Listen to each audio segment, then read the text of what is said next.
Jaya Radha Madhava Kunya Bihari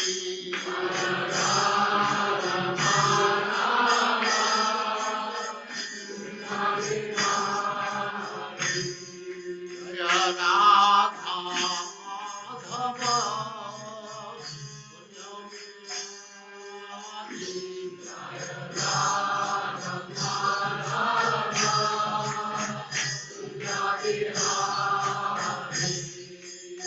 Gopi Jana Vallabha Girivaradhari Gopi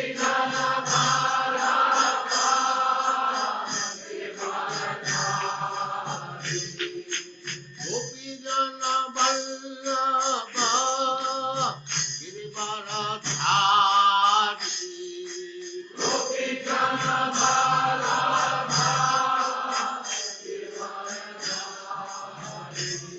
Jaya Radha Madhava Kunja Bihari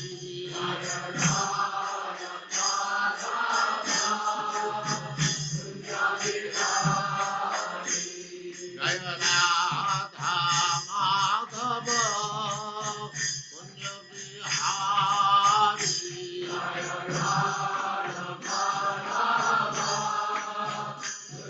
Bihari Gopi Jana Vallabha Girivaradhari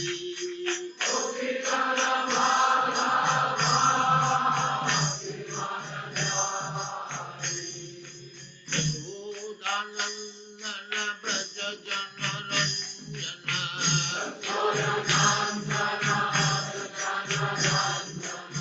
Yashodanandana Braja Jana Ranjana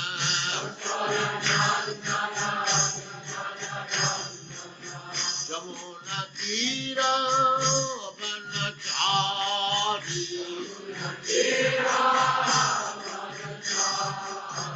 Jamuna Tira Vanachari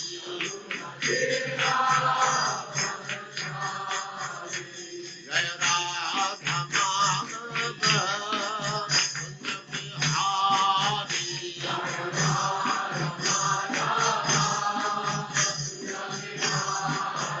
Jaya Radha Madhava Kunja Bihari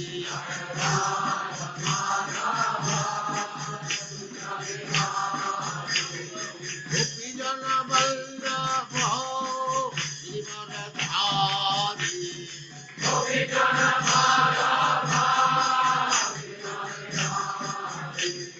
Gopi Jana Vallabha Girivaradhari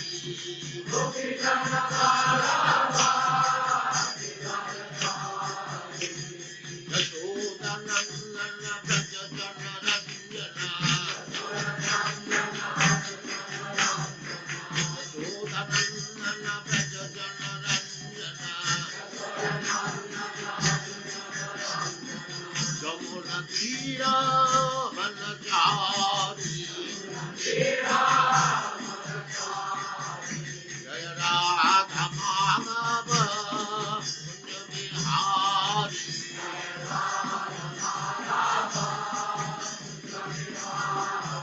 Jaya Radha Madhava Kunja Bihari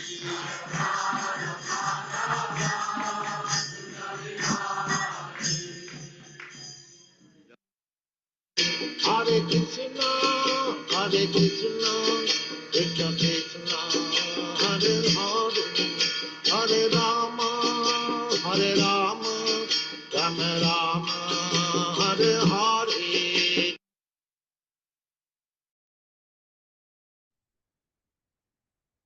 Hare Krishna and welcome to all the devotees online. Thank you very much for your kind presence as we continue associating with Srimad Bhagavatam Canto 3, Chapter 3, verses 16 to 28. At the end of this chapter, the Lord's pastimes out of Vrindavan. Om Jnanatimirandasya Jnananjana Shalakaya Chakshurunmilitam Yena Tasmai Shri Guruve Namaha. Shri Chaitanya Manobhistam Stapitam Yena Bhutale Swayam Rupa Kadamayam Dadati Spa Padantikam.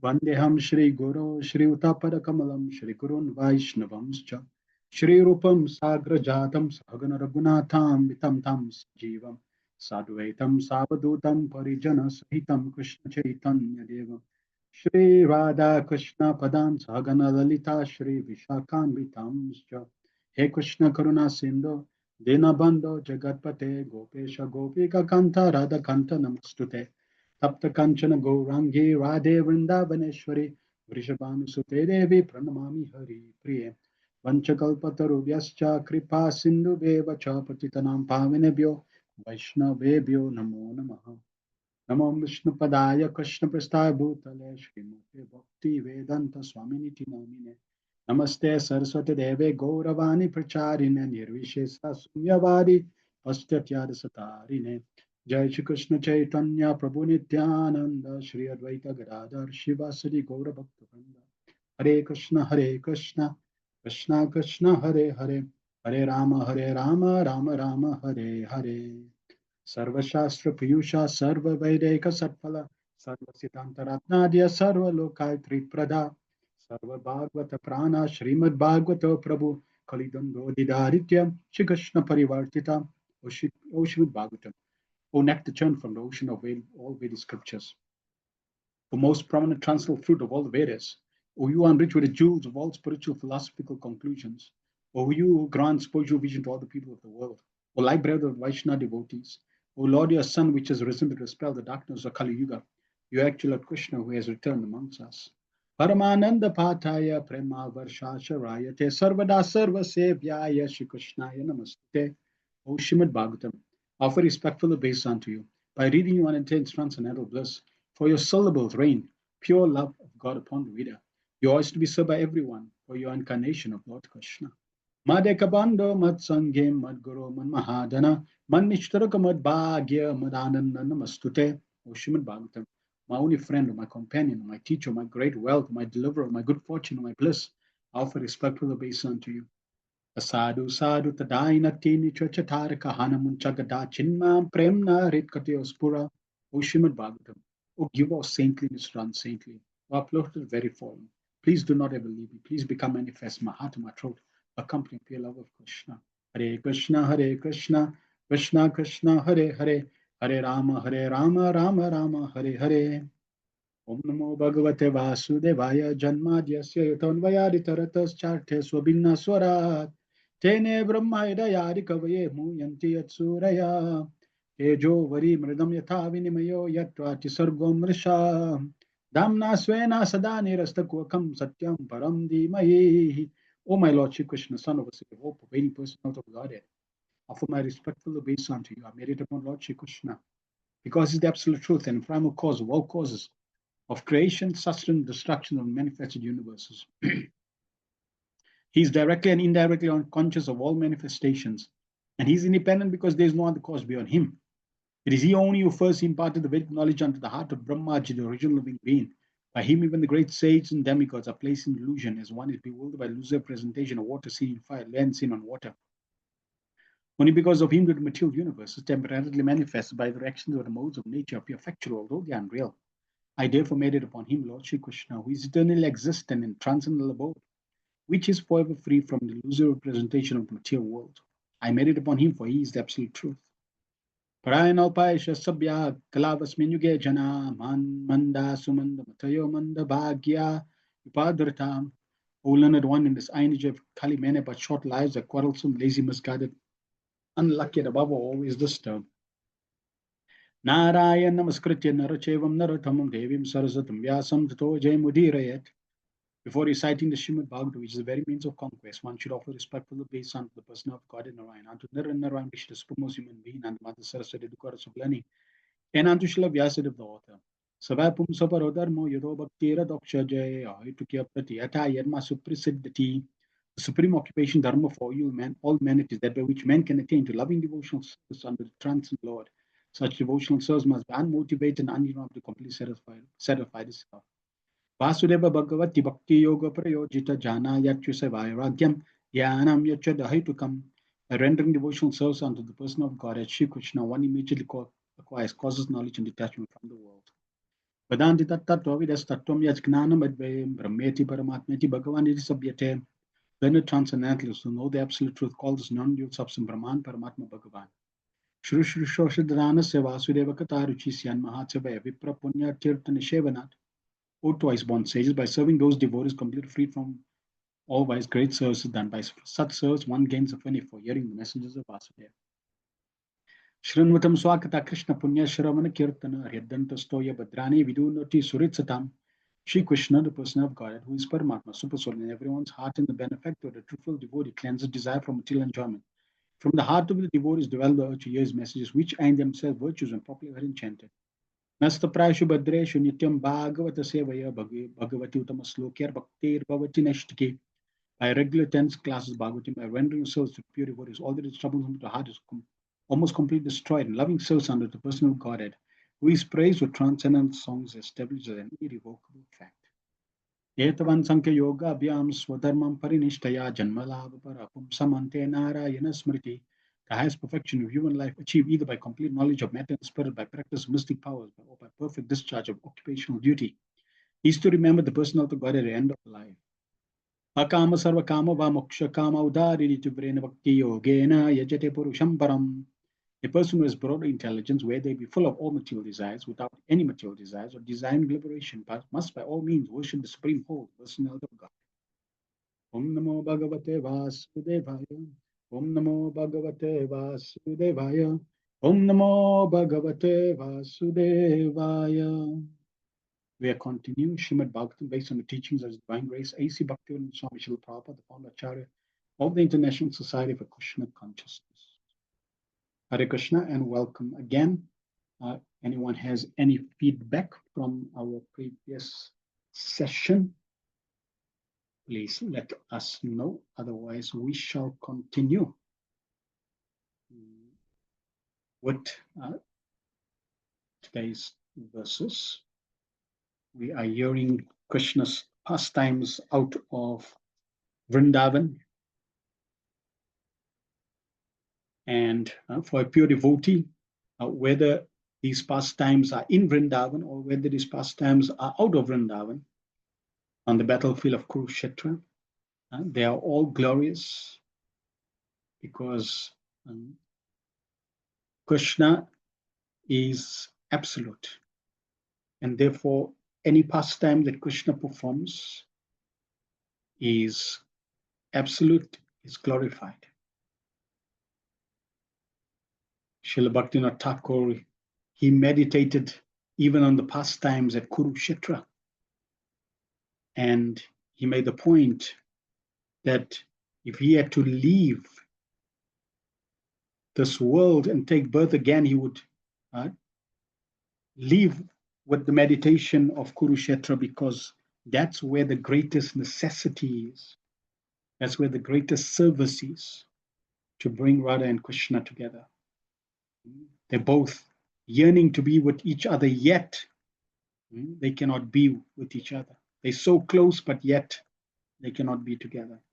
And therefore, for the servant, this is the greatest need and necessity, to try to bring Radha and Krishna together. Shamananda Prabhu says, Hare Krishna Prabhu. I like that Krishna and Balaram dragged Kamsa on the ground to bring relief to his parents. Very sweet. And we'll see this throughout Krishna's pastimes. Krishna is very sensitive. Supreme Lord is very sensitive. And because he's playing the role of a human being, he is playing the role of a perfect human being. Just like even in Ramayana, Lord Ramachandra is playing the perfect role.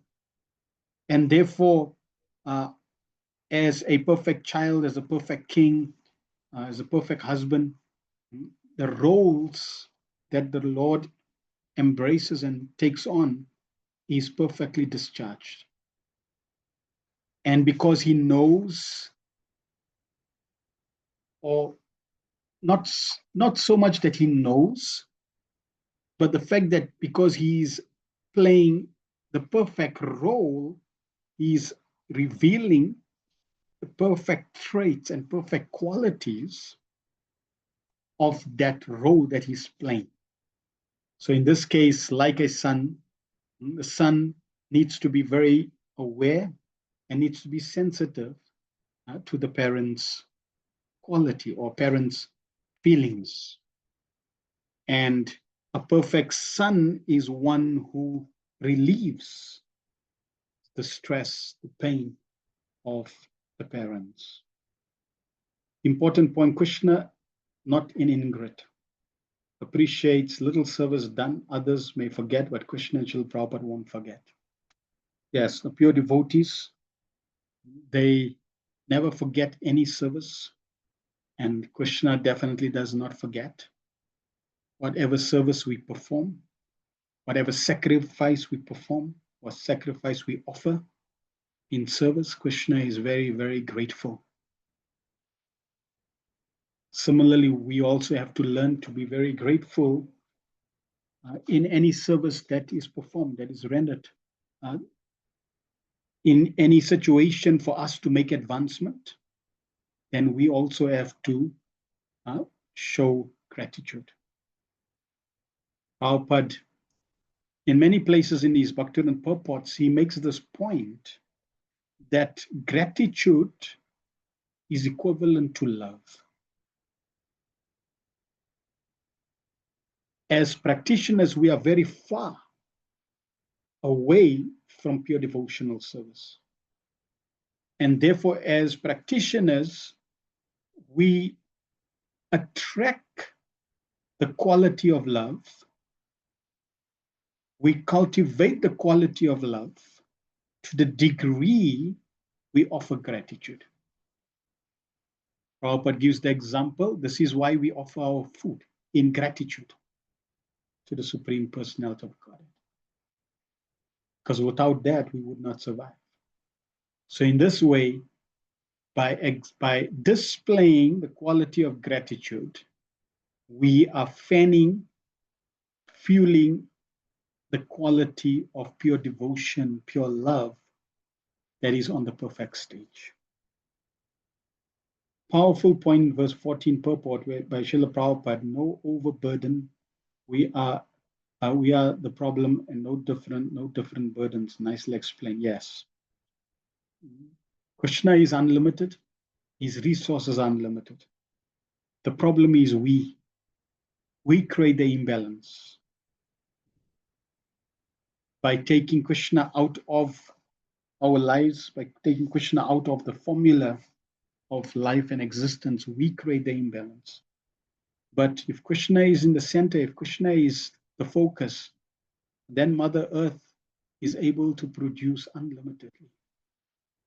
Because there is no shortage in Krishna's potencies and energies. Krishna is Ananta. His energies are Ananta. His energies are unlimited. We simply have to learn to align with Krishna, bring Krishna in our life. Thank you very much for that feedback. Let us now proceed. So we are completing 16 to 28, 16 to 23 Krishna in Dwarka, and 24 to 28 events leading to the annihilation of the Yadus. Text 16. Evam sanchitya Bhagavan Swarajya Stapya Dharmajam Nandayamasha Surida Sudanam Vartma Darshayan. Lord Shri Krishna, thus thinking to himself, established Ma Yudhishthira in the position of supreme control, in the position of supreme control of the world, in order to show the ideal administration on the path of piety. So here's an example of Krishna being the Supreme Personality of Godhead, and he didn't think, okay, I'm the Supreme Personality of Godhead, I'll be the perfect person on throne. No. Krishna is acting as a king of Dwarka, and he's playing that role perfectly. And he's honoring Yudhishthir Maharaj in that role. So Krishna is humble enough to accept, yes, Yudhishthir Maharaj is meant to be the king, and I'm happy to put him on the throne and even allow him to be the emperor of the world. Dwarka is under Yudhishthir Maharaj. So this is wonderful quality of Krishna.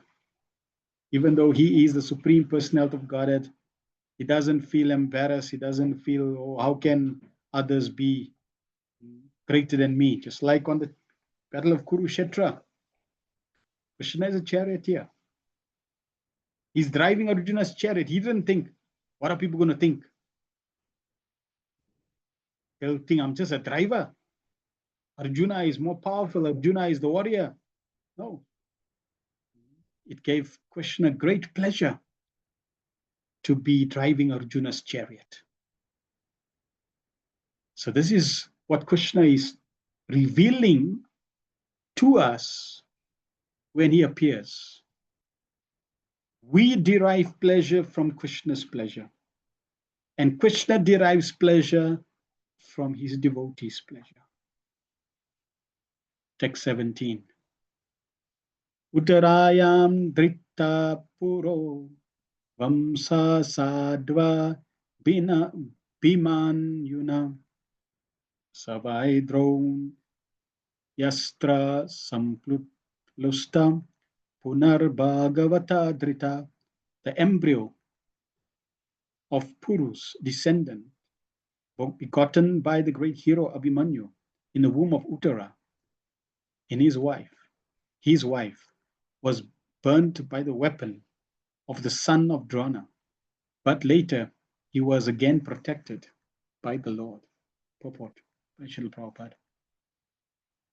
The embryonic body of Parikshit, which was forming after Uttara's impregnation by Abhimanyu, great hero, was burnt by the Brahmastra of Ashwatthama. But a second body was given by the Lord within the womb, and thus the descendant of Puru was saved. This incident is the direct proof that the body and the living entity, the spiritual spark, are different. When the living entity takes shelter in the womb of a woman through the injection of semen of a man, there is an emulsification of the man's and woman's discharges, and thus a body is formed, the pea size of a pea, gradually developing into a complete body. But if the developing embryo is destroyed in some way or other, the living entity has to take shelter in another body in the womb of another woman. The particular living entity who was selected to be the descendant of Mahapuru or the Pandavas was not an ordinary living entity, and by the superior will of the Lord, he was destined to be the successor to Maharaj Yudhishthira. Therefore, when Ashwatthama destroyed the embryo of Maharaj Parikshit, the Lord, by his own internal potency, entered into the womb of Uttara by his plenary portion just to give audience to the would-be Maharaj Parikshit, who was in great danger. By his appearance within the womb, the Lord encouraged the child and gave him complete protection in a new body by his omnipotency. By his power of omnipresence, he was present both inside and outside of Uttara and the other members of the Pandava family. So here we see that Krishna is displaying, and we went through this specific pastime in the first canto. He's displaying his omnipotency, his inconceivable potency, where he is protecting Maharaj Parikshit. Now, someone may question, here we see Maharaj Parikshit is protected in the womb. His body is burnt, and Krishna restores his body, appears in front of him. So the question can be raised, and you can type in the chat. Well, then why didn't Krishna protect the 6 children that were killed by Kamsa. Krishna's got unlimited potency. Here he's protecting the child in the womb of Mother Uttara, Maharaj Parikshit. So why didn't he protect his mother's own children? Why didn't he protect his own siblings? He's God. He could have done that. Why didn't he do that? Any suggestions in the chat?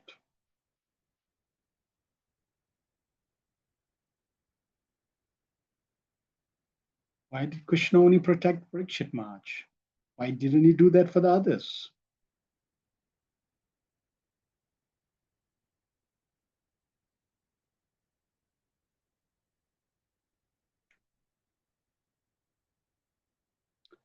Any reason?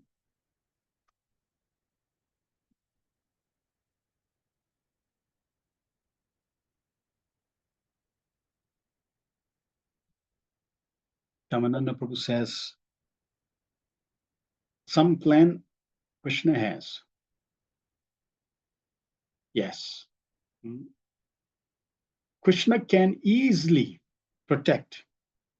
He could have easily protected Mother Devaki's children, without doubt. They could have been invincible. Just as when Kamsa took Yogamaya and threw her on the rock, all of a sudden she flew up in the sky. So Krishna could definitely have done that for all the children. But why didn't he? Because that was the plan. And through that plan, Krishna wanted to teach many lessons. It's not that Krishna has to save everyone. More so, Krishna was teaching that Devaki was willing to go through the pain and austerity for the pleasure of Krishna's appearance. Even though she knew it's going to be a very painful experience, Kamsa killing all the children. But for the pleasure of Krishna, she was willing to take that pain, that sacrifice. So Krishna is teaching that specific lesson, and there may be other lessons through his devotees, through these experiences. In case of Maharaj Parikshit, Maharaj Parikshit had an important service to render. And therefore, and that was also part of Krishna's plan, to speak Bhagavatam and to hear Bhagavatam. And Maharaj Parikshit was instrumental in that pastime for the benefit of the world. So therefore, if Ashwatthama was successful in killing Maharaj Parikshit, that would have gone against the Lord's plan. And therefore, the Lord had to intervene in such a situation. Prabhupada would make the point that Krishna's plan is always successful. Now, can Krishna change his plan? Yes. If a situation transpires and Krishna feels, okay, looks like the plan has changed, maybe we can recalibrate. And yes, Krishna can recalibrate his plan instantly and accept the situation and allow the plan to unfold according to his new plan. He can do that. Krishna can do anything. Therefore, whatever Krishna does is according to plan. And a pure devotee, therefore, will accept everything that comes to him as according to Krishna's plan. There's this discussion of using astrology, and Srila Prabhupada is making the point is a waste of time. Why? Well, we know many reasons. So you're clapping your hands, you change your karma, you sing in front of deities, you change your karma. So many. Your karma is getting changed, especially for those who are practicing spiritual life. The karma is getting changed. Therefore, an astrologer cannot predict. But Prabhupada says ultimately, whatever happens is Krishna's will. And therefore, a devotee, he accepts that this is Krishna's will. 18. Ayajaya dharma sutam ashwa medais tribir vibhu so sopi kshamam anujay raksham preme krishnam anuvrata. The Supreme Lord induced the son of Dharma to perform 3 horse sacrifices, and Yudhishthira, constantly following Krishna, the personality of God, had protected and enjoyed the earth, assisted by his younger brothers. Yudhishthira was an ideal monarchical representative on the earth because he was a constant follower of the Supreme Lord Shri Krishna. So Prabhupada is defining what is ideal. Who's an ideal ruler? Who's an ideal king? Who's an ideal monarchical representative? In the Vedic system, they had the system of monarchy, an emperor that would govern the planet. In this case, Yudhishthira once governed the earth, and everybody was subservient to his rule. Now, why was he an ideal ruler or king? Is because he was a constant follower of the Supreme Lord Shri Krishna. This is really, truly what makes an ideal representative. Otherwise, we find again and again in the Bhagavatam, it is repeated, that without Krishna consciousness, without somebody surrendering to the Supreme Lord, they can have no ideal qualities. Sooner or later, they will fall prey to the laws or to the powers of Maya. But somebody who is directly surrendered to the Supreme Personality of Godhead, they can be ideal. As stated in the Vedas, Ishopanishad, the Lord is the proprietor of the entire manifested cosmic creation, which represents a chance for the conditioned souls to revive their eternal relationship with the Lord and thus go back to Godhead, back home. The whole system of the material world is arranged with that program and plan. Anyone who violates the plan is punished by the law of nature, which is acting by the direction of the Supreme Lord. Maharaj Parikshit was installed on the throne of the earth as a representative of the Lord. The king is always expected to be the representative of the Lord. Perfect monarchy necessitates representation of the supreme will of the Lord. And Maharaj Yudhishthira was an ideal monarch on this supreme principle. Both the king and the subjects are happy in the discharge of worldly duties and thus protection of the citizens and enjoyment of natural life with full cooperation of material nature followed in the reign of Maharaj Yudhishthira and his worthy descendants like Maharaj Parikshit.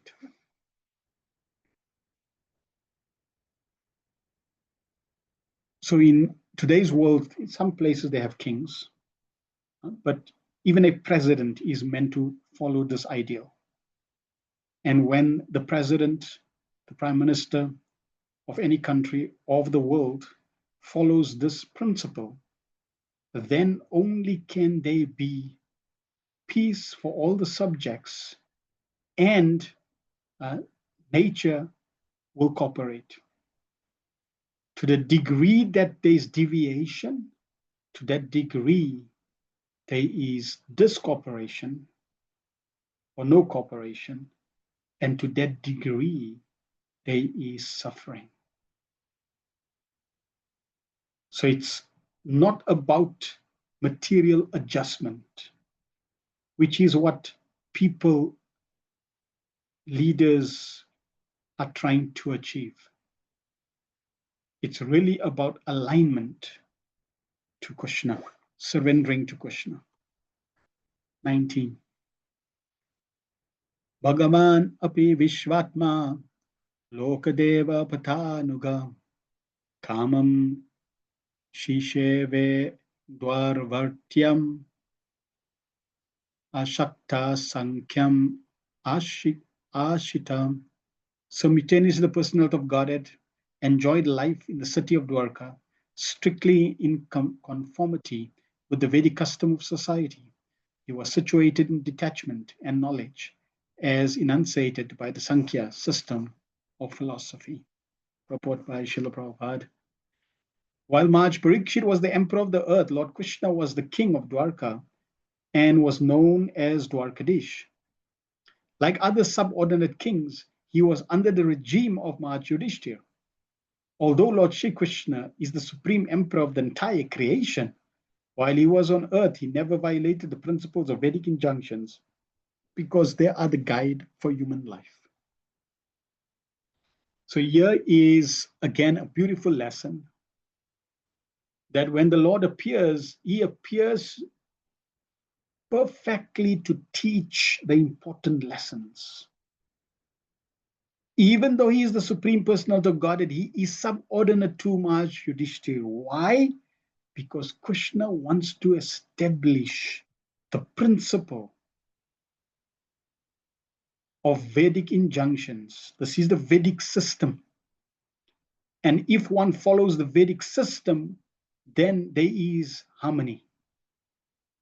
So when Krishna appears, he will abide by the Vedic systems to teach humanity.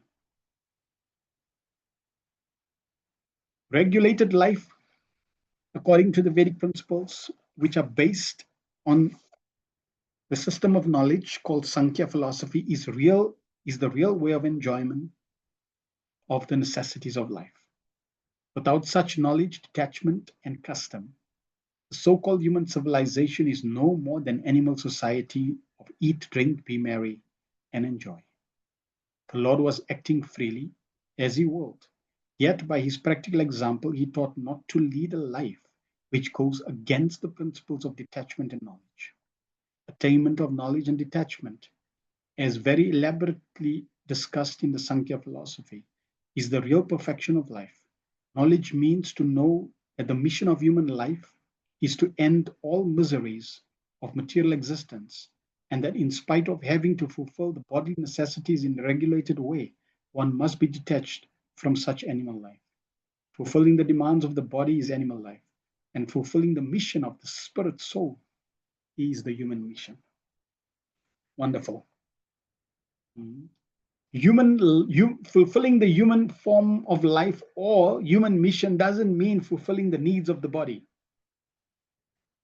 Fulfilling the demands of the body is animal life.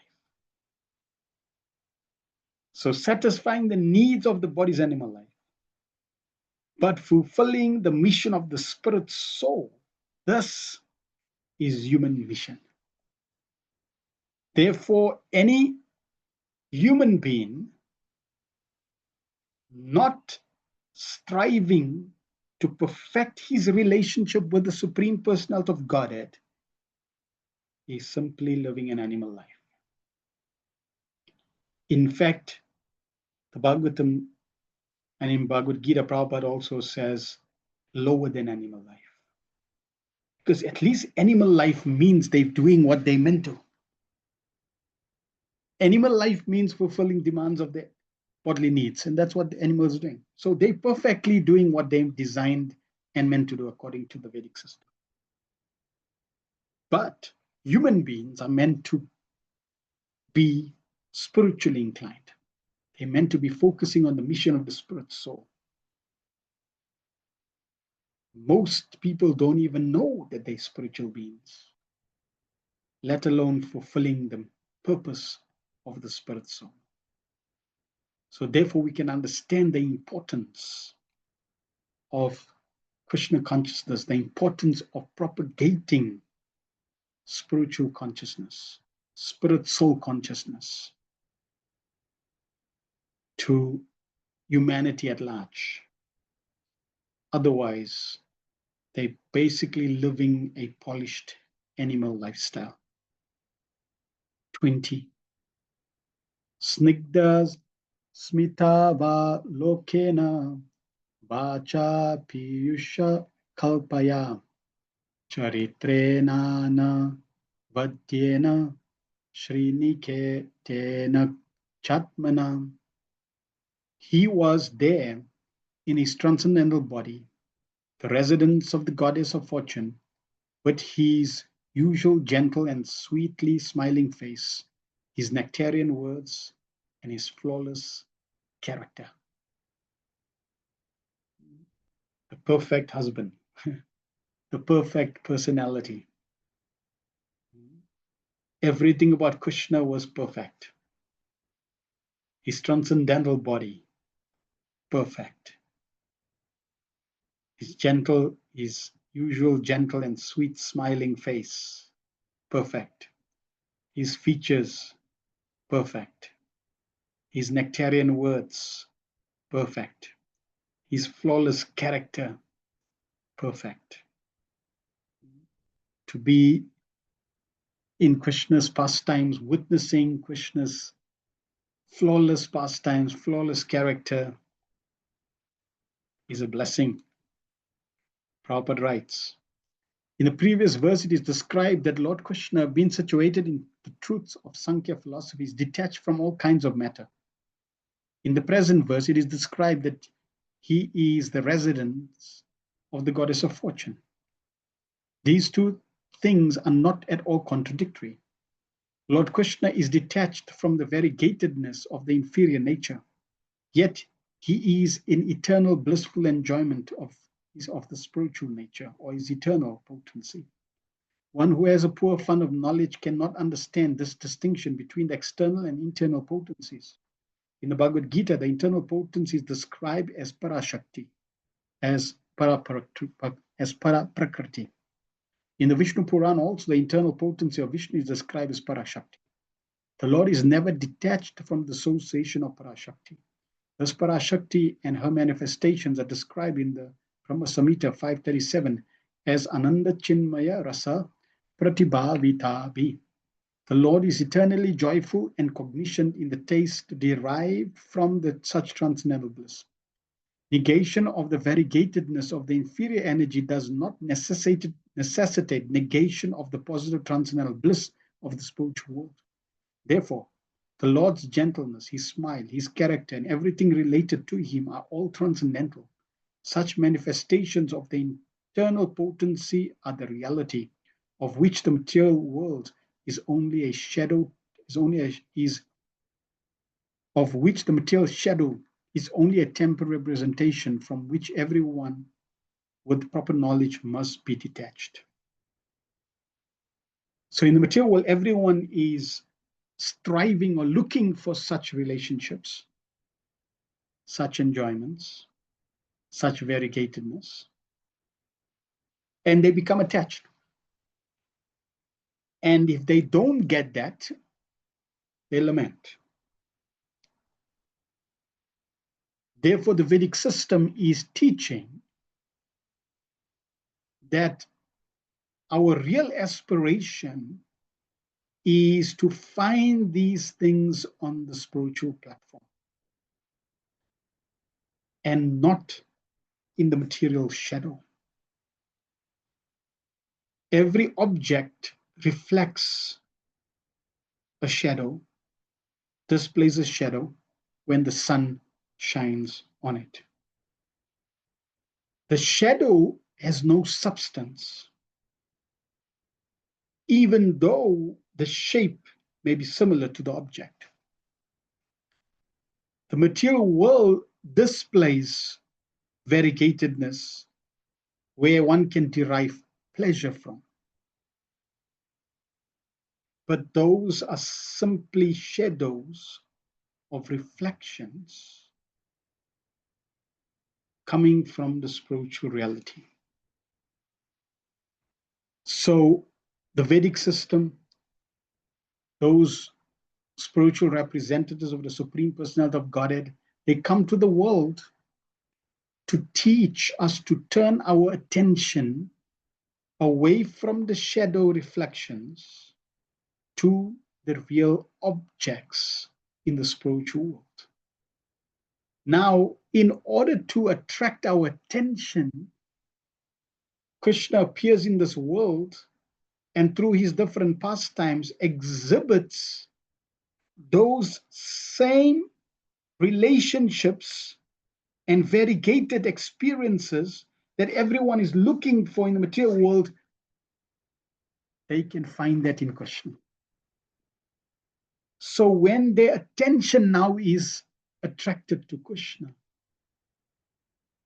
this way they are now linking to the Supreme Personality of Godhead and moving away from the material shadow. So this is why the Lord comes to this world, simply to attract everyone's attention. And different living entities who are exposed to Krishna's pastimes will be attracted. Specific pastimes of Krishna will resonate to different living entities to bring them closer, to attract them. They'll appreciate how wonderful.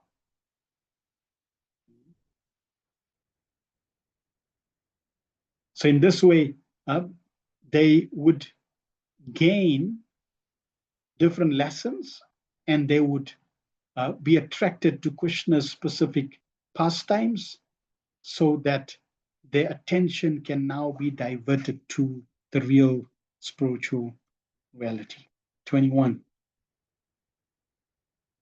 Imam lokam amum chaiva ramayan sutaram yadun preme shanadaya data shana stri shana saurida. The Lord enjoyed his pastimes both in this world and in other worlds, higher planets, specifically in association with the Yadu dynasty. At leisure hours offered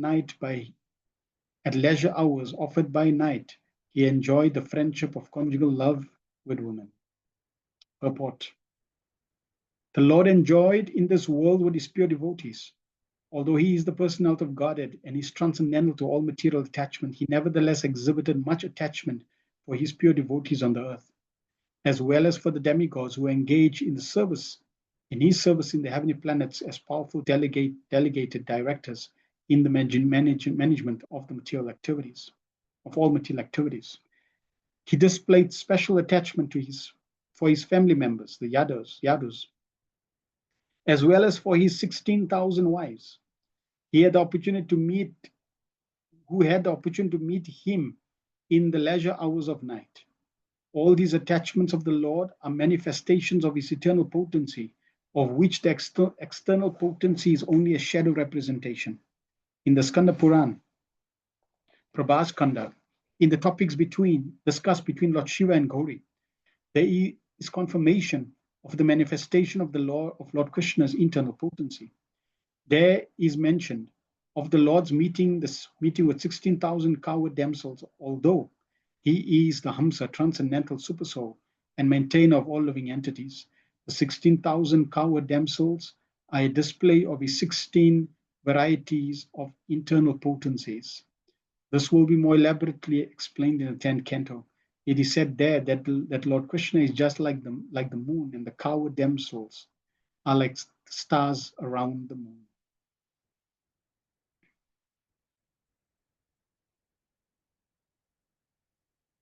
Prabhupada will continue making this point that Krishna is not acting at all on the material platform.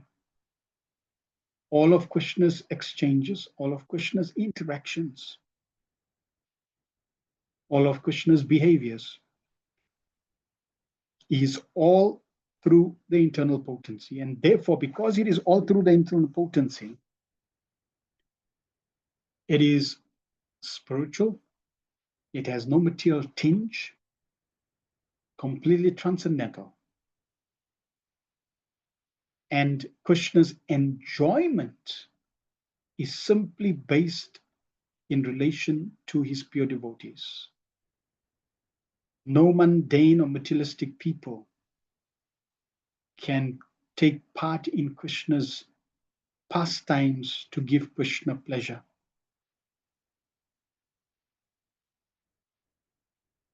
There are even demons who are great devotees giving pleasure to Krishna.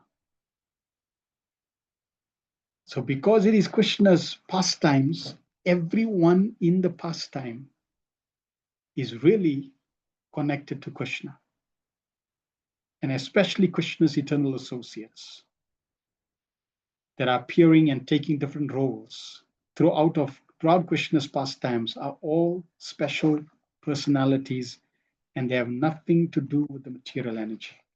22. Tasyevam Ramamanasya Samvartsar Saragunan Bahun Grihamedeshu Yogeshu Viraga Samajayata.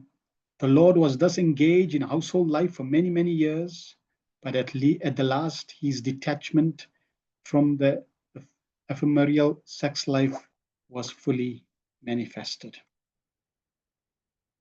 Purport: even though the Lord is never attached to any kind of material sex life, as the universal teacher, he remained a householder for many, many years, just to teach others how one should live in household life.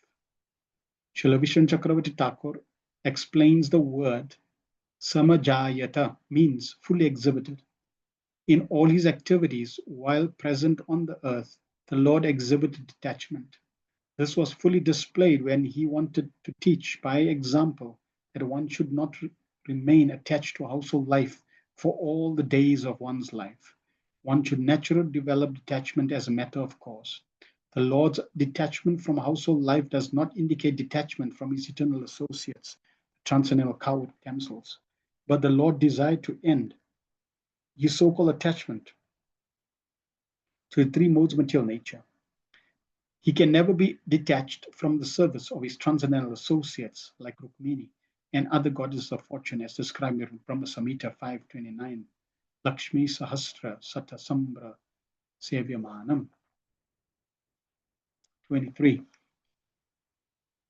Devadineshu Kameshu Devadina Swayampumam Ko Vishrambeta Yogena Yogeshwaram Manuvrata.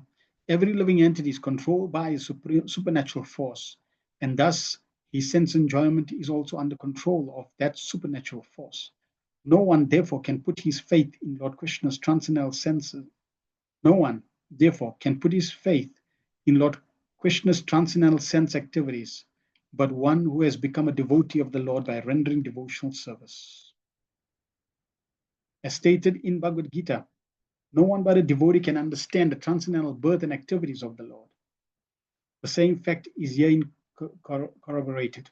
No one but one who is enlightened by devotional service of the Lord can understand the difference between the Lord's activities and those of others who are controlled by the supernatural force. Sense enjoyment for all animals, men and demigods within the purview of the material universe is controlled by the supernatural force of Prakriti or Devi Maya. No one is independent in obtaining sense enjoyment, and everyone in this material world is after sense enjoyment. Persons who are themselves under the control of supernatural power cannot believe that Lord Krishna is not under any control beyond himself in the matter of sense enjoyment. They cannot understand that his senses are transcendental. In the Brahma Samhita, the Lord's senses are described as omnipotent. That is, with any sense, he can perform the activities of other senses. One who has limited senses cannot believe that the Lord can eat by his transcendental power of hearing, and he can perform the act of sex simply by seeing. Controlled living entity cannot even dream of such sense activities in his conditional life. But simply by the activities of Bhakti Yoga, he can understand that the Lord in activities are always transcendental.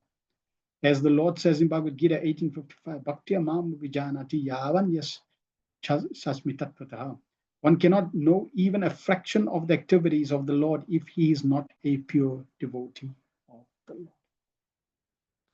So when you start getting into Krishna's relationships in Dwarka, in the pastimes with the gopis in the rasa dance, then naturally, those who are non-devotees, they will not be able to understand these pastimes. Because Krishna is apparently acting normal, like in the material world. Yet he is above mundane sense pleasure. But his activities are resembling such activities of the material world. And people with a poor fund of knowledge, or people who are not devotees, they cannot understand that how can Krishna be God if he's acting like this? For example, Krishna stole butter. And as parents and as followers of Krishna, we are not shy to proclaim Krishna was Makanchor. When it's Kartik, we have a very, very clear picture that, yes, see, Krishna was stealing butter. So we're not shy. Yet, if that child is looking at Krishna and thinking, he's stealing butter, why can't I steal butter? He's stealing, why can't I steal? So naturally, the child will have a conflict in his consciousness.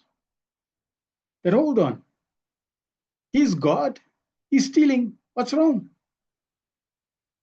If I steal, I get beaten, I get chastised, I get warned. But he's doing it.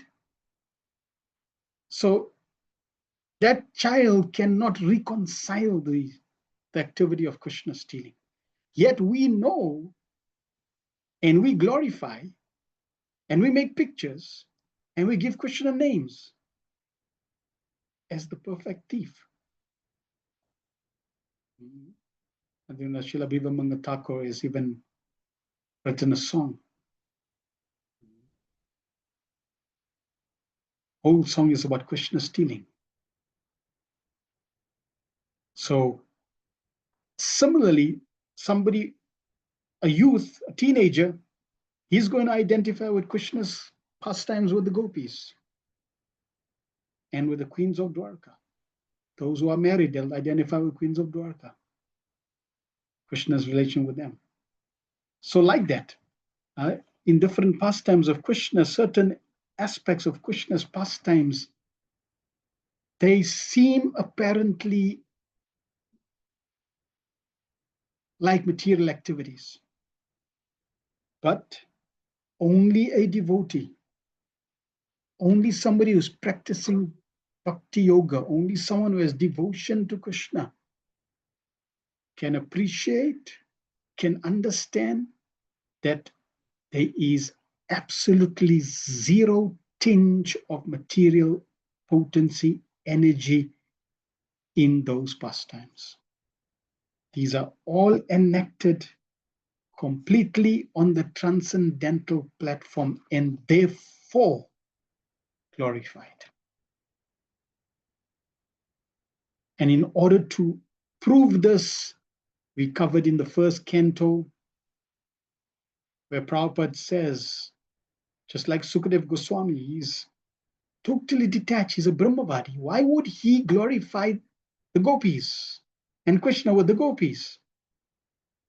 Lord Chaitanya Mahaprabhu was a sannyasi. Why would he chant the names of the gopis and meditate on Krishna's pastimes with the gopis?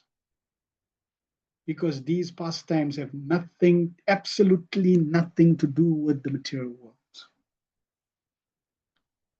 They are all Krishna's exchanges with his internal potencies.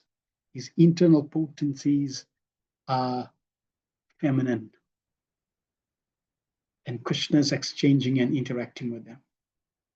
And only a devotee can really enter into these mysteries. Others need to put a pause button They need to sit down and chant Hare Krishna. They need to go through the 12 cantos systematically, purify their consciousness, and then plan to delve in. Otherwise, as soon as we misunderstand Krishna's pastimes to be mundane, our consciousness will become polluted and we will fall. So we should be very, very careful. You find there are those who try to prematurely, because they want to exploit their senses, they use Krishna as an excuse. And their so-called spiritual life is basically a life of sensualism, basically a life of sense gratification. Prabhupada again and again would say sense gratification and spiritual life go ill together. It's oil and water. They don't mix. They don't mix. They don't mix for a practitioner, and what to talk about the Supreme Personality of Godhead himself. There is absolutely no tinge, no sex desire, according to a material concept or understanding. No tinge of lust as we experience in the material world in Krishna and Krishna's pure devotees. 24.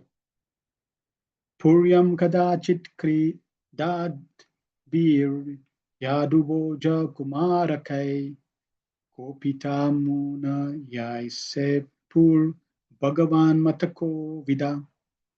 Once upon a time, great sages were made angry by the sporting activities of the princely descendants of the Yadu and the Bhoja dynasties, and thus, as desired by the Lord, the sages cursed them.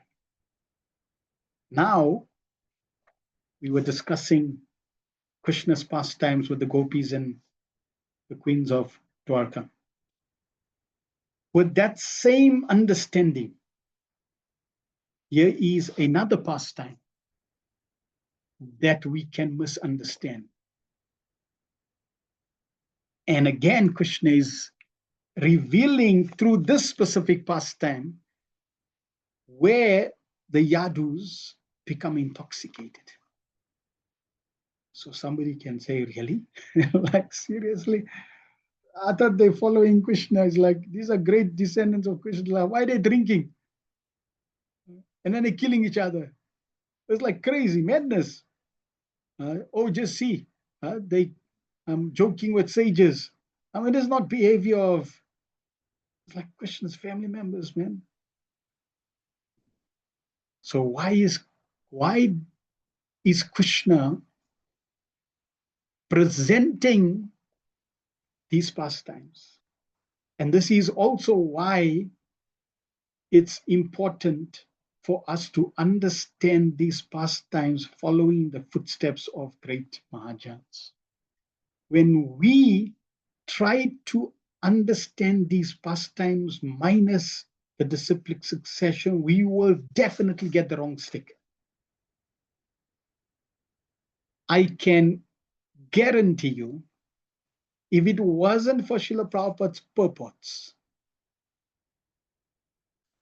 every one of us would have got the wrong end of Krishna's pastimes. If we read Krishna book, or let's say the 10th canto, just the verses, and also related to this pastime, we will interpret the pastime according to our experience. And this is why sometimes watching the devotional movies can become detrimental, because they are creating a movie for entertainment, and very often they're portraying the pastimes of the Lord minus the disciplic succession. and they can get the wrong end of the stick.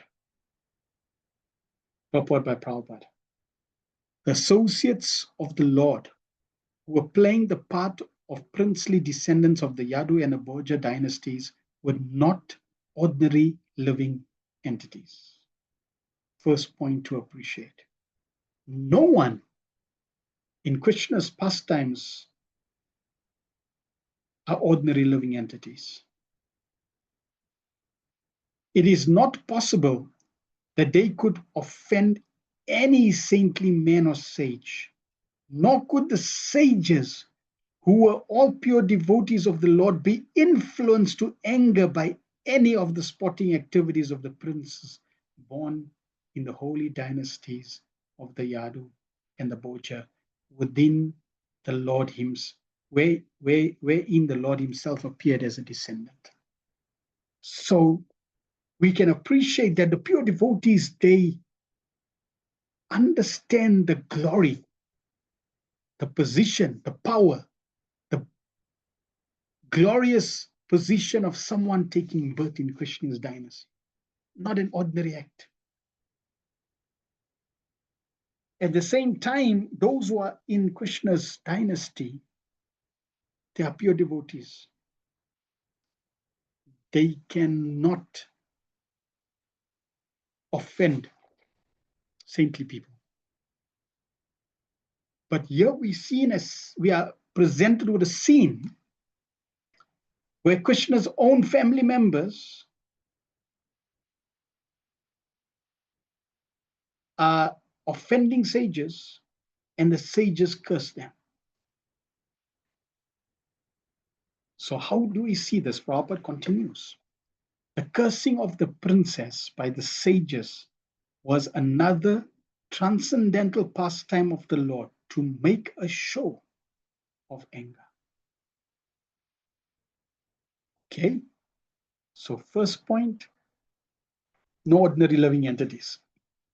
Second point, they are so exalted and pure that they will never offend pure devotees. Third point,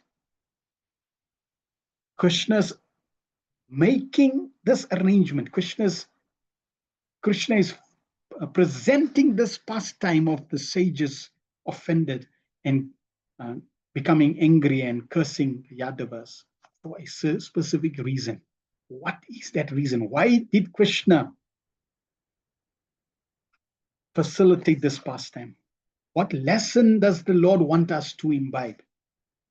The princes were cursed in order that one may know that even the descendants of the Lord, who could never be vanquished by any act of material nature, were subjected to the reactions of anger by the great devotees of the Lord. This is the lesson. Very powerful. Material nature could never destroy the dynasty of Krishna. Material nature could not touch them. That's how powerful they were. They were just not ordinary souls. Prabhupada writes, they were not ordinary. They looked ordinary, but not ordinary. They were great devotees. They had potencies, they had power. Devotional power, Shakti. That Shakti that was so exalted, so great, so powerful that even material energy could not move them, could not disturb them, could not destroy them. That's how great they were. And Krishna used them to teach a very important lesson. That even those that material energy could not destroy, offending the great devotees, destroyed them. This is a warning that Krishna is teaching. Therefore, Prabhupada says, one should therefore take great care and attention not to commit an offense at the feet of a devotee of the Lord. One should therefore take great care and attention not to commit an offense at the feet of a devotee of the Lord. This is the warning. We've heard again and again that your spiritual life can be destroyed only by offenses, and specifically by Vaishnava Parad, the mad elephant offense. Therefore, we should be very careful. And Prabhupada is using two words. We need to take care, great care, and we need to be attentive, not to commit offense.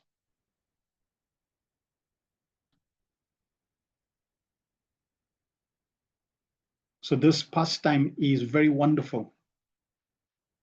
And again, illustrating, Krishna is using his dynasty to teach this beautiful principle of not offending his devotees, because even his descendants are destroyed by this offense. So what to talk about ordinary souls like you and me? We should be even more attentive. It's always safe to glorify. Now, that doesn't mean that we ignore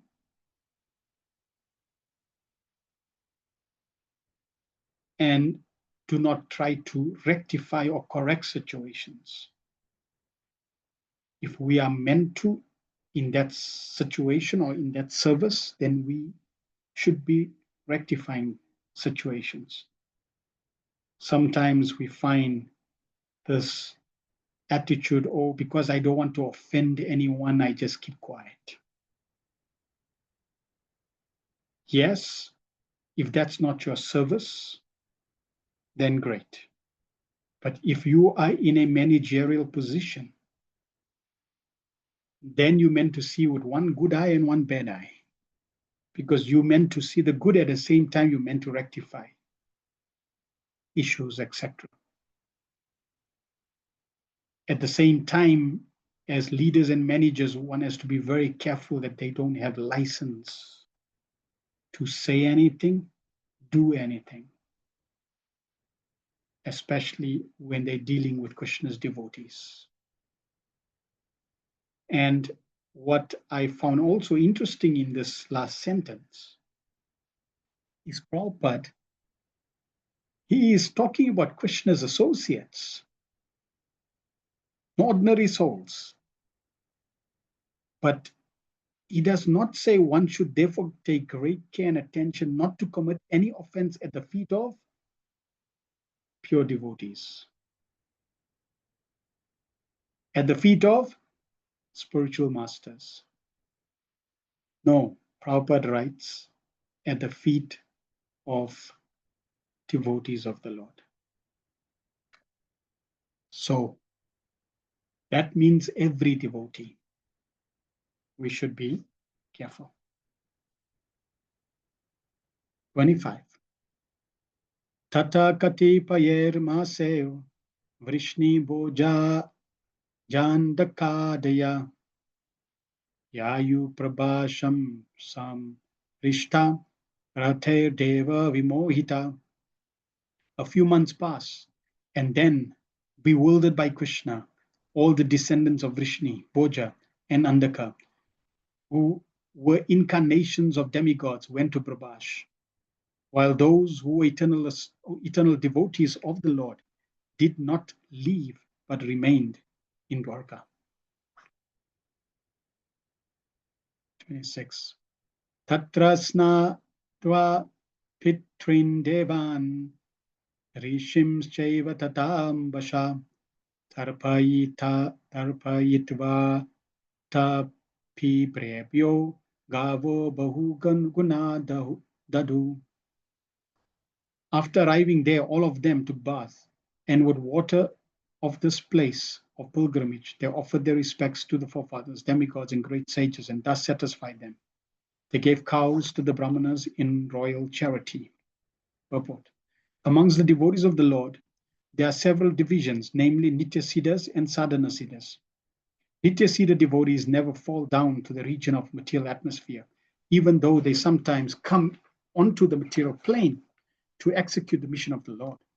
The sadhana siddha devotees are chosen from the conditioned souls. Out of sadhana devotees, there are mixed and pure devotees.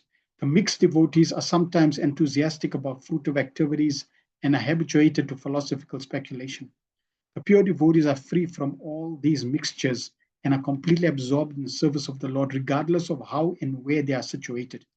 Pure devotees of the Lord are not enthusiastic to put aside their service to the Lord in order to go to visit holy places of pilgrimage.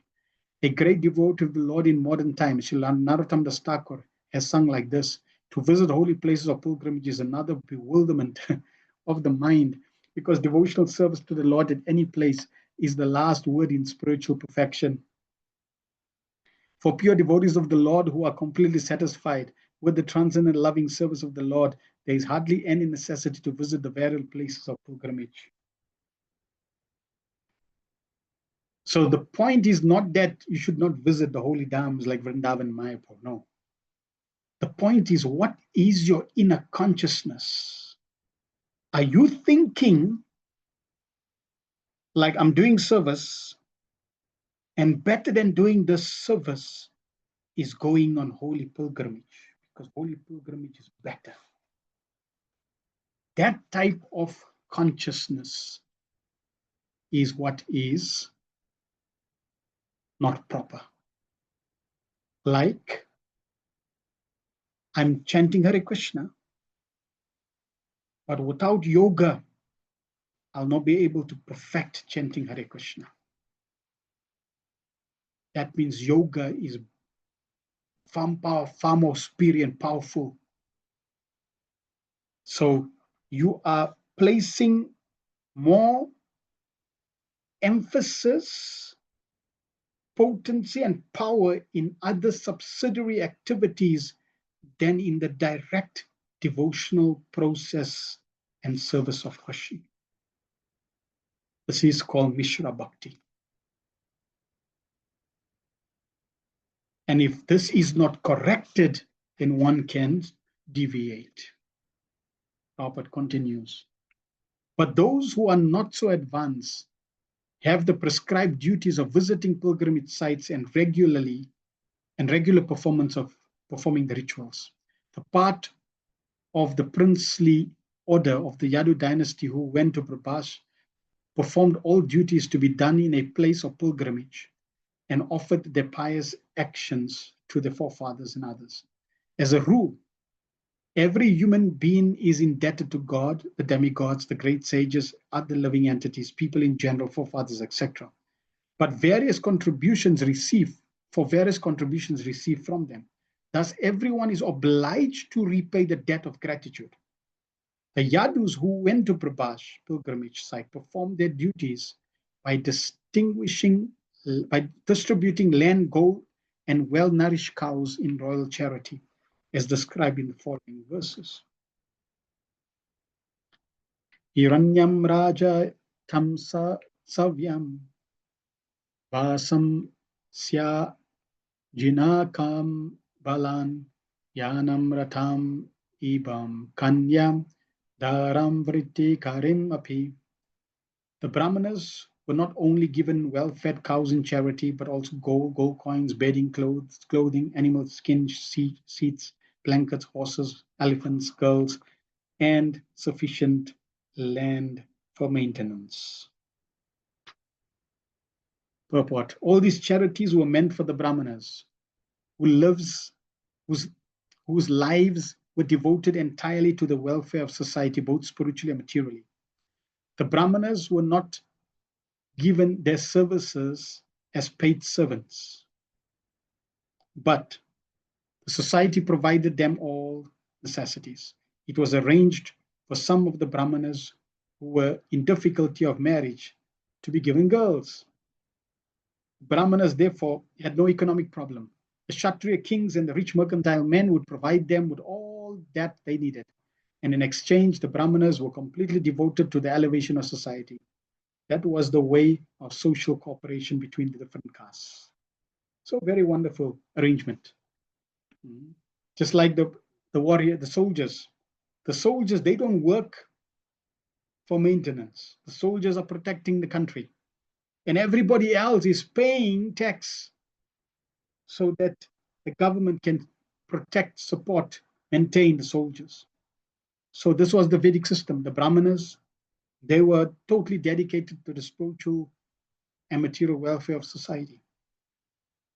So they didn't have to maintain themselves. Everything that they needed for their maintenance were given by the Kshatriyas and the mercantile class.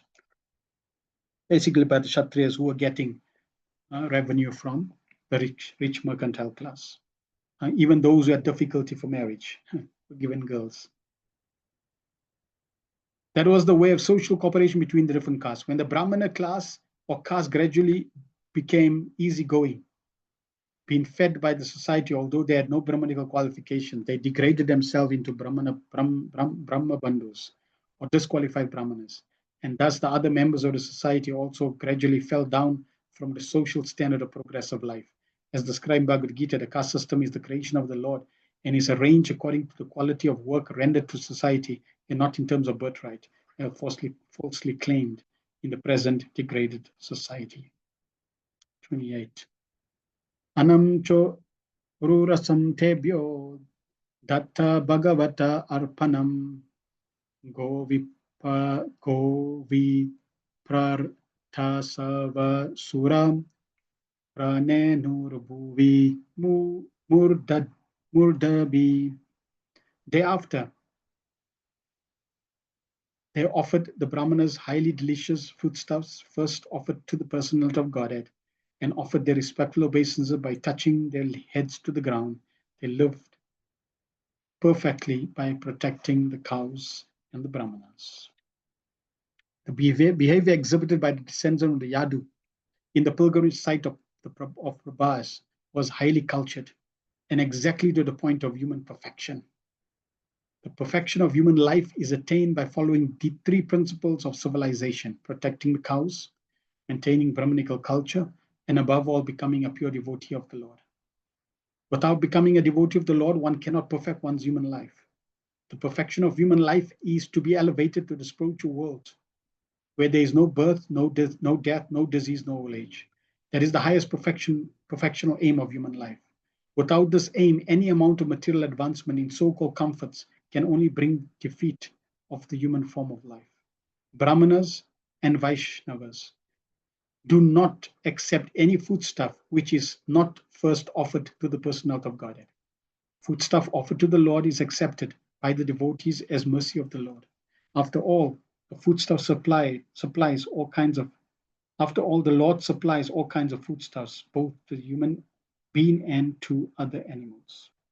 So the point is, the Yadu dynasty, when they went to Prabhashetra, naturally they were exalted personalities and they performed the principles, the Vedic principles and rites perfectly. At the same time, they were surrendered to the Supreme Personality of Godhead. So the ultimate goal is to be a pure devotee of Krishna. And according to one's level of advancement or level of not advancement, if somebody is not advanced at all, somebody is very materialistic, then they will be liable to specific activities that the devotees may not be. And therefore, it is important that who should perform and who shouldn't perform specific activities is guided by the spiritual master. Like Prabhupada would guide his disciples of what they can do, what they should not do, or even performing specific Shraddha ceremony, etc., in a certain way. So, like that, different guidelines are given.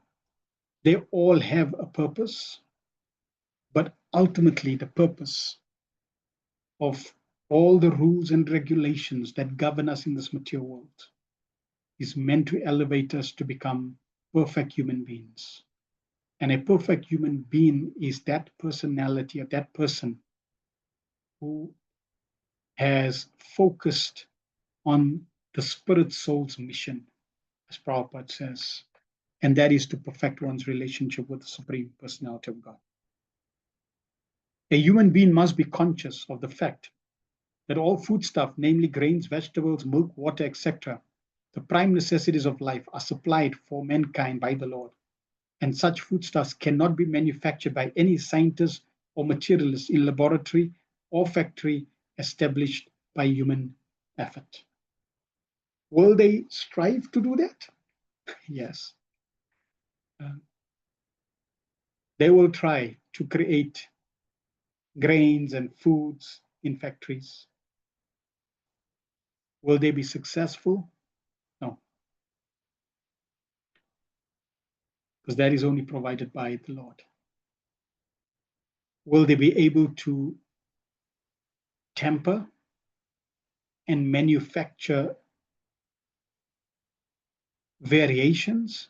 Yes. They will not be able to produce life, but they can produce deformed life, variations of life, by tampering with material nature. If they tamper with the genes, they can change life. Like one scientist was considering, okay, if I stack watermelons in a truck, I'm wasting a lot of space. So what if we manipulate the genes to make square watermelons? Then I could save more space and stack more watermelons. And yeah, they can go and in the laboratory play around and look at the code of the gene that makes it ovals. Okay, let's make it square. And they can play doctoring and do that. In the process, they may impact life because we don't know ramification of playing God will have an impact. So in that way, they can impact life and they may not know it. But for them to make a real life form, a living plant, a living watermelon tree, a living embryo, that they cannot do. Because that life force, that spirit soul, is not created in the first place. Therefore, there is no concept of creation.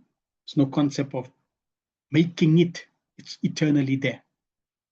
You need the power to take that soul and plant the soul that only God has and only Krishna can empower.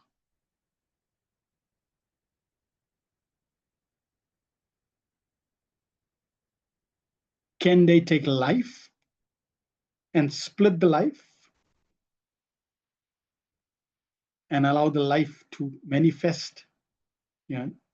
So this way they can play in different fields, but ultimately, if Krishna so desire, otherwise not.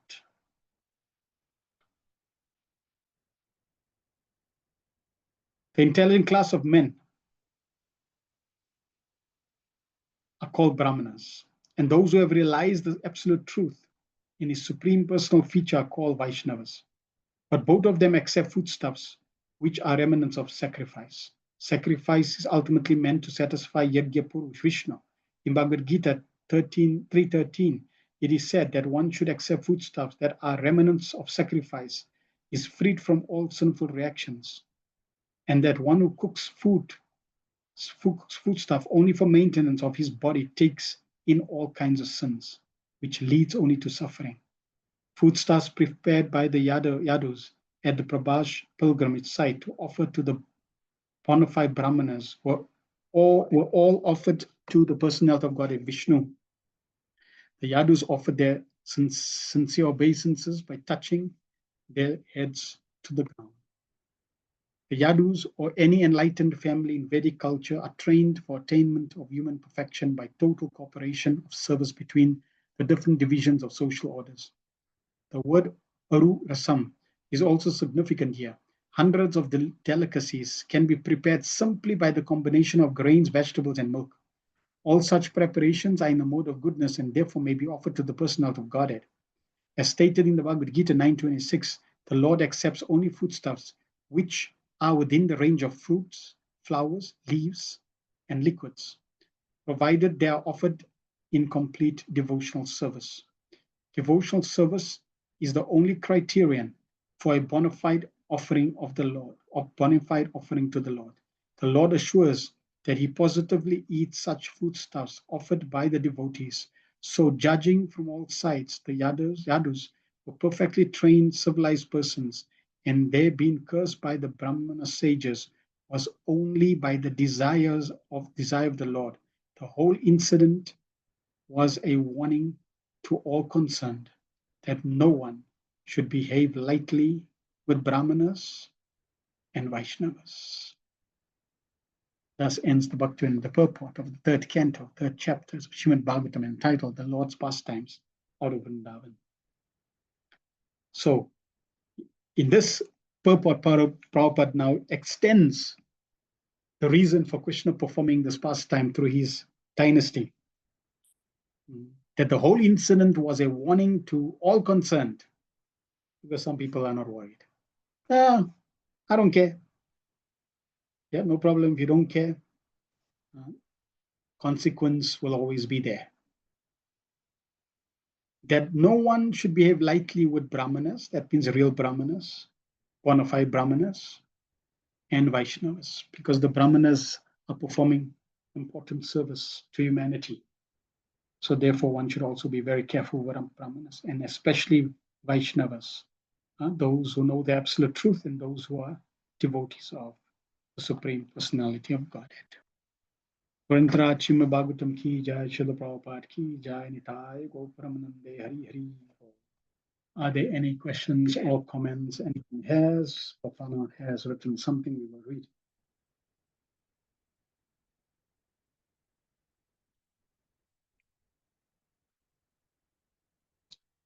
Bafana says, miscreants have strategically pulled their strings by setting up social media where the entire universe meets for the noise.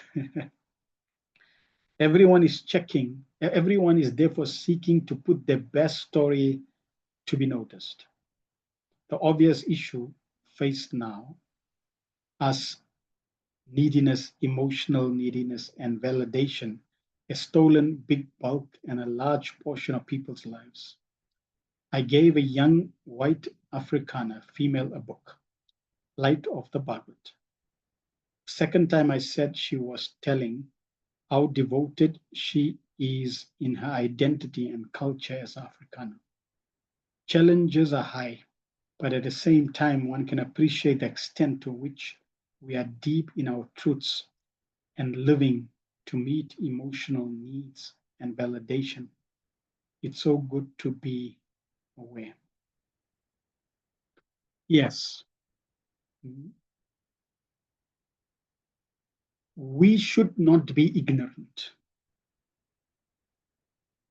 We should not be ignorant around what happens to us. We should not be ignorant to what is presented to us. We should not be ignorant of those who are in power and control. Because what may be presented to us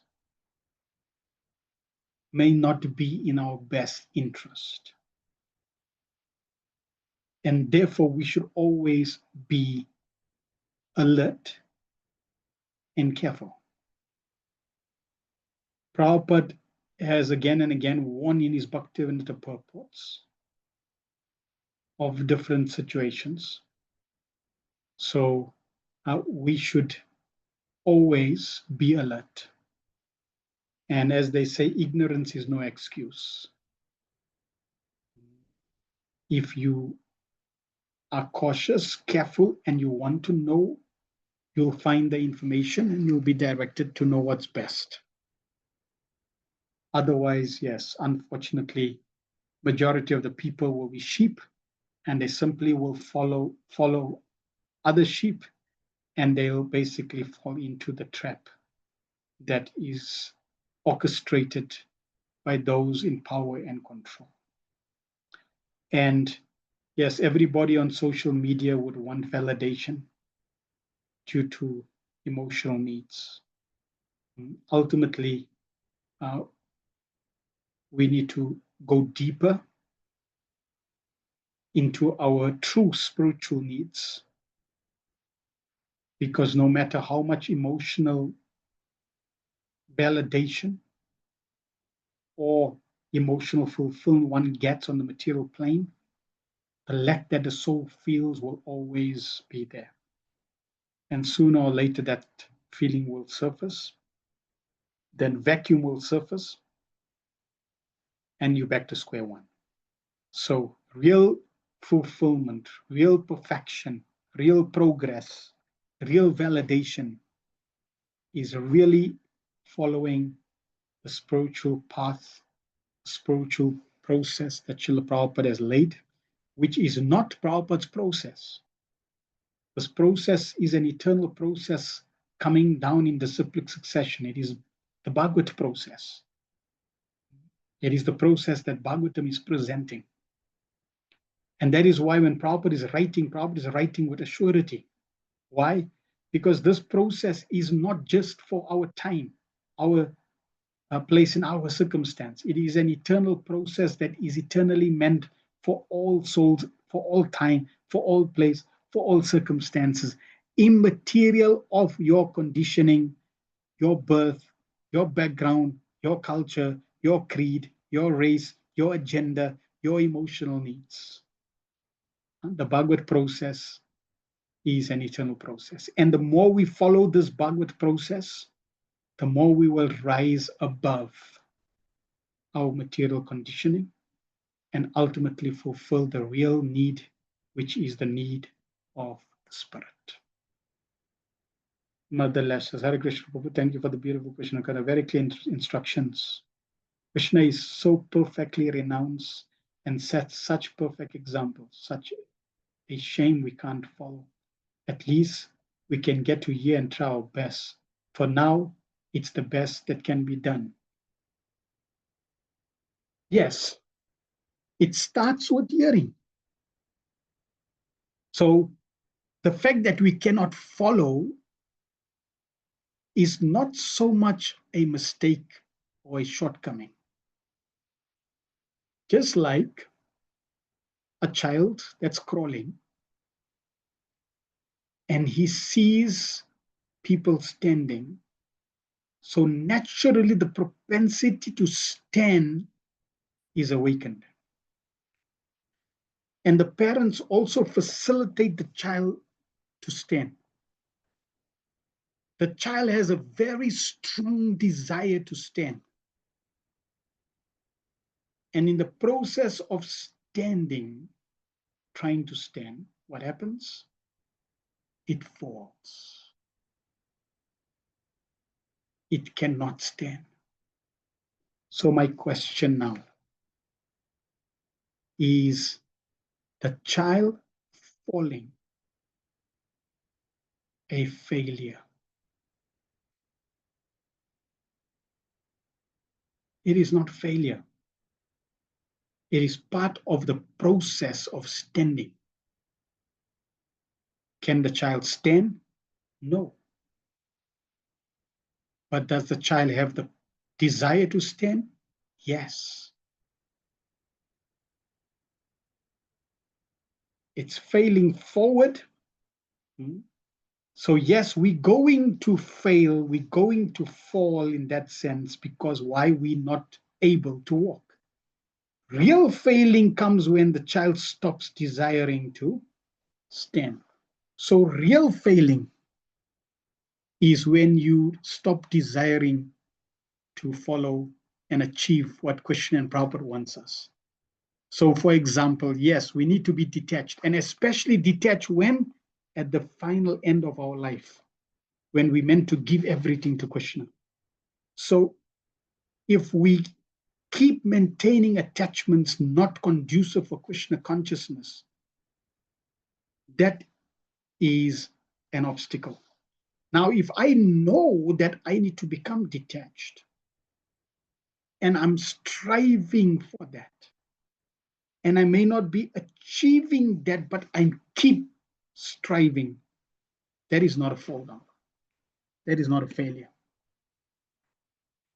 That's why Prabhupada would often write, try your best. That's all. Just give it your best.